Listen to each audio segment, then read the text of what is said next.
Hello YouTube, today a little bit of a bonus video. I did not really expect to have to do this video, but nowadays I get the request for a video about Thules the Gibbering quite a lot.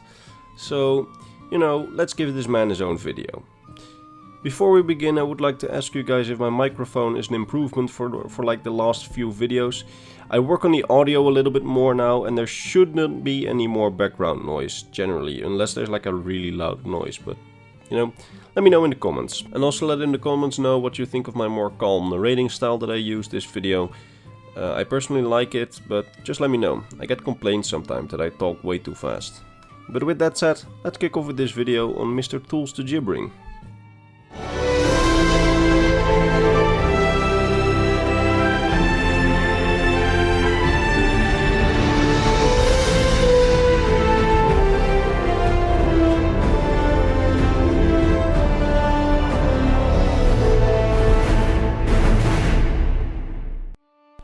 I was pretty surprised that a lot of you still seem to want me to do a video on Thules the Gibbering, since I talked about him in multiple videos by now, and if you watch them all, then the information would already be on my channel and for you to watch. However, I guess that it can be a pain to watch like a few videos to distillate a little bit of information about one guy, so I guess it won't hurt to put all the information in one video. So, Thules the Gibbering was an emperor during the Storm Crown Interregnum. He came to power as an emperor presumably after conquering the Imperial city, just like, is the tradition in any interregnum. Anyone who conquers the Imperial city seems to be emperor immediately. His rule was pretty short-lived, as it could not have been more than a couple of years. We don't know when his reign started, but it was somewhere before the year 17 of the 4th era. If I had to guess, the maximum amount of his reign was probably around 3 years, long enough for people to remember him, but not really long enough to be a real staple in history. Now, by this time not much was left of the empire. As I showed in a previous video, the empire that Emperor Thules the Gibbering ruled was pretty much this that you see on this map. The Imperial city plus some surrounding areas. The areas in bright red are the areas that were directly under his control. And the provinces in red are, those are provinces that said, sure, we're part of the empire, but those provinces did not really give a piss about the imperial orders, and they were thus, virtually independent. As you can probably see, Emperor Thules did not really have full control over Cyrodiil either, as the counties of Colovia, presumably County Anvil, Kvatch and County Skiingred, were an independent kingdom under King Titus Mede, who would be the successor to Emperor Thules, as we will see later in this story. Also, Breville and Leeuwin had both declared their independence as city-states and blocked off Imperial seaport, and they rivaled with each other over trade, apparently even being at war with each other at some point. As you can see, Emperor Thules was the ruler of a pathetically small empire that was basically only, northern Cyrodiil, and in my opinion it does not really qualify as an empire, but it was still called the Empire. His authority was marginal. He wasn't very much liked by the people, however he had the support of the majority of what little remained of the Elder Council. So his power was already based on, a sort of sandcastle that was only waiting for collapse. He was apparently a witch wizard, meaning that he probably had some connections with either the Synod or the College of Whispers, or maybe both. Or maybe held a position within the Mages Guild before. Or he was just some warlord that was skilled in magic. We don't really know. However, I could imagine that if he was a powerful wizard or had powerful connections within the wizard guilds, he could have been using that in his coming to power. However, we don't really know how he came to power, as I said before. But it could be that it helped him. He also allegedly had various weird perversions, which made him not very well liked by the public that he ruled over. His name, Thules the Gibbering, is probably a name given to him after his rule to delegitimize him. Like, if we portray him as someone who always gibbered, so always sprawling nonsense, the public would quickly forget about him or start to hate him after his rule.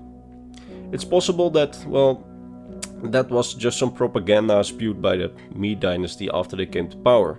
However, it is also really very possible that he actually spewed nonsense all the time, and that it maybe isn't propaganda from the following Imperial authorities. It could for example be that he, well, always said so much nonsense that the Imperial citizens or his servants would call him Thules the Gibbering. Due to this nickname that stuck to history books, we will never really know which family he belonged to. We will always know him as Thules the Gibbering. During his rule, Titus Mede I, as a king of Colovia, tried to claim the throne, but with not much success, as Titus Mede was a Colovian, and Thules the Gibbering was a Nibonese man. And during this time, the Elder Council favored a cultured Nibonese man over some Colovian brute usurper, which is how they viewed the apparently brute Titus Mede at this point. One of the key aspects of what little power Thules the Gibbering had was his chief minister, Hiram, a man who had held powerful positions in the Septim Empire and who supported his claim. Hiram's sway in the Elder Council kept him in power, until one day it didn't.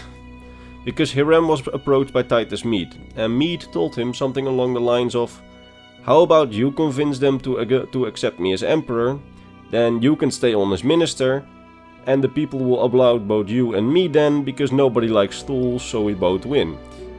And then Hiram was apparently like, sure. And that was basically the end to the power of Thules the Gibbering. But he did not go down without a fight. After having contact with Hiram, Titus Mede started to conquer his way to the Imperial city. And Emperor Thules started arming the city, as he was still the emperor and at least had the authority over the garrison. However, it would prove that either his preparations or his soldiers weren't all that good, because Titus Mede managed to conquer the city with only like 1,000 men, meaning that either that what remained of the Imperial Legion inside the city was really weak, or the Legion had also turned his back on the new powerless Emperor Thules, and had already sworn allegiance, to our new Emperor Titus Mede. After Mede had conquered the city and established his rule, Hiram convinced the Elder Council to support him by having them view him as a liberator rather than a conqueror. So liberate him from apparently the chaotic rule from Thules the Gibbering. However, Thules' legacy did not end there, presumably, as just after Mede had taken the city, another army approached under the lead of a man called Adar Olin. But this army was quickly defeated by Titus Mede. Who this Adar Olin was, who came with his army to apparently reclaim the Imperial city, or claim, we don't know. He could have been a Thules the Gibbering loyalist, or someone looking to claim the Ruby Throne for himself. We don't quite know. I always like to put him just as a Thules the Gibbering loyalist, but we don't really have any proof for that, so that's just my personal theory. Don't take it from me. What became of Emperor Thules after Titus Mede conquered the city, we don't know. Perhaps Thules fled, perhaps he was killed. We don't know, unfortunately. I hope we will get some more lore on him in the future, but I don't really have much hope for that. With that said, I hope you enjoyed this video. If you did, leave a like, subscribe. If you want more contact with me, there is my Discord and Instagram in the description. If you want to support me in a more personal way, there is of course my Patreon. On my Patreon you get your name at the end of every video, some small Patreon bonuses like some old vlogs, and I'm probably gonna make a new one soon, I'm not sure yet. And also, if you want to support me on Patreon, then there is my live lore lectures. It's basically me doing a sort of video live about, currently about big history, so I'm covering in a couple of lectures from the beginning to the end of what we currently know, so from creation to 4th era. If you want to see what that's like, there's already one video of that online, because I record them as videos, and while there are people present, and you get the chance to actually ask me questions during the recording, so I can answer them on the recording, and your question will also come on the recording, with your consent of course.